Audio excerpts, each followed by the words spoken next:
c'est quoi les tendances, comment est-ce qu'on s'adapte, puis mes prévisions pour cette année. Donc, pour commencer, nouvelle année, nouveau marché.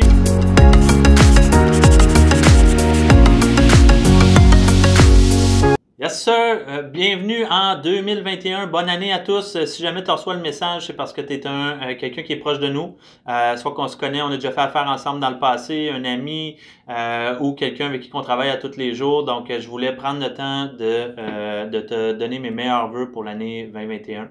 À toi, ta famille, je voulais aussi prendre le temps de te faire quelques souhaits. Je te souhaite la santé, je pense que c'est ça qui est le plus important ces temps-ci, puis continuité dans tes projets. Pour le reste, par la suite, je voulais répondre aussi à quelques questions qui m'ont été posées avant la fin de l'année.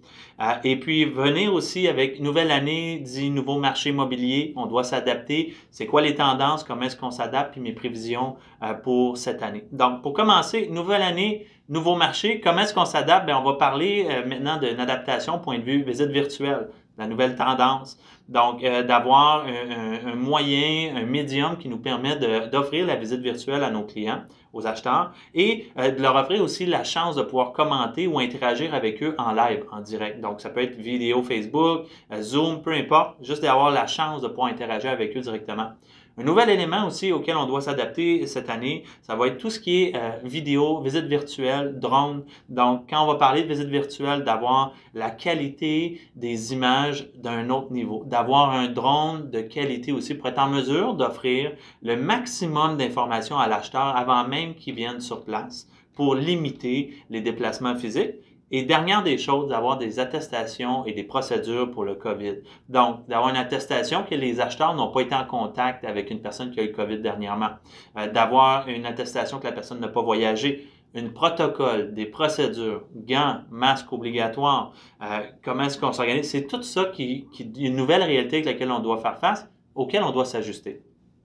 En termes de questions, les questions les plus fréquentes qu'on a reçues avant la fin de l'année, il y en a eu pas mal de questions, puis je voulais prendre le temps d'y répondre, mais il y en a tellement eu qu'on va publier la majorité de toutes les réponses sur YouTube, donc sur notre page YouTube. D'ici les 2 prochaines semaines, vous allez trouver réponse à plusieurs questions, notamment tendance banlieue ou est plus Montréal. Où est-ce que le marché immobilier s'en va? Est-ce qu'on reste à Montréal, c'est encore extrêmement fort, ou les gens s'en vont plus vers la banlieue? On va répondre à cette question-là.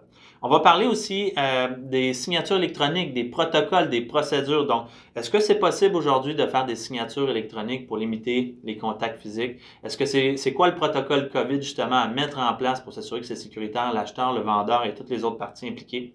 La revente. Est-ce que je devrais vendre ma propriété, louer pour acheter éventuellement? Est-ce que le marché de la revente est encore aussi fort? Qu'est-ce qui se passe avec les acheteurs durant le COVID? Est-ce qu'ils sont là ou ils ne sont pas là? On va répondre à ça.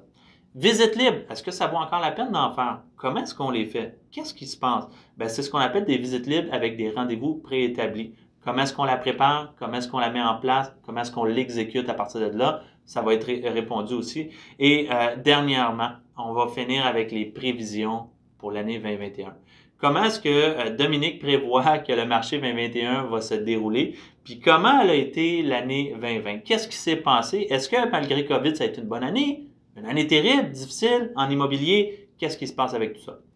Je vous fais mes prévisions pour cette année. Selon moi, les prix des propriétés vont continuer d'être à la hausse. Peut-être pas aussi à la hausse qu'on a eu en 2020, puisqu'il va y avoir une diminution de l'inventaire sur le marché. Et puis, je pense que les prix vont continuer à monter, mais un petit peu moins agressivement que ce qu'on a vécu l'année dernière. Pourquoi l'inventaire va diminuer selon moi? Bien, plusieurs des choses. Il y a beaucoup de gens qui faut qu'ils vendent puis qu'ils rachètent quelque chose. L'incertitude dans le marché, est-ce que je vais être en mesure de trouver une autre propriété? Deuxième des choses, on a des personnes qui attendent un vaccin avant de passer à l'action, avant d'aller de l'avant. Donc, il y a plein d'autres éléments comme ça qui font en sorte que l'inventaire n'a pas le choix à un certain moment de diminuer un petit peu, qui va, selon moi, stabiliser le marché sur l'île de Montréal. D'accord? Côté condo unifamilial plex, l'unifamilial et le petit plex, le duplex, d'après moi, vont être les 2 types de propriétés qui vont être les plus en demande l'année prochaine. D'accord? Et l'unifamilial encore plus fort. D'accord? Donc, ça, c'est les types de propriétés que je pense qui vont être les plus en demande de façon où vous pouvez vous attendre à avoir un certain prix puis ça va se vendre en surenchère super rapidement. qu'est-ce qu'il y en est du condo sur l'île de Montréal? Je pense qu'il va y avoir un léger ralentissement pour le condo sur l'île de Montréal, puisque les gens maintenant travaillent majoritairement de la maison, besoin d'un petit peu plus de place, où les proximités sont peut-être un petit peu moins importantes, mais l'espace est peut-être plus important dans le mode de vie qu'on a en ce moment. Donc, peut-être que l'acheteur va désirer laisser tomber son condo au centre-ville pour se diriger plus vers une petite maison avec une cour, un espace extérieur, un endroit pour avoir le bureau à la maison. Donc, c'est ce que je pense. Et pour conclure, est-ce qu'on devrait attendre avant de passer à l'action cette année, pensant que dans les années futures, les prix des maisons vont descendre? Honnêtement, moi, je pense que le marché immobilier au Québec, en général, est juste trop fort. Je pense que le fait d'attendre, on va passer à côté des opportunités, puis on devrait passer à l'action maintenant, de façon stratégique, pour s'assurer d'être gagnant dans le marché actuel, que ce soit pour la vente ou l'achat. C'est maintenant qu'on doit passer à l'action. Pour avoir des trucs, des conseils, pour savoir comment s'aligner pour toutes les autres questions que tu pourrais avoir, je t'invite à m'écrire ou d'aller sur le site internet du groupe lamar.ca où il y a le blog, le YouTube, puis tu vas pouvoir avoir accès à toute l'information que tu as besoin.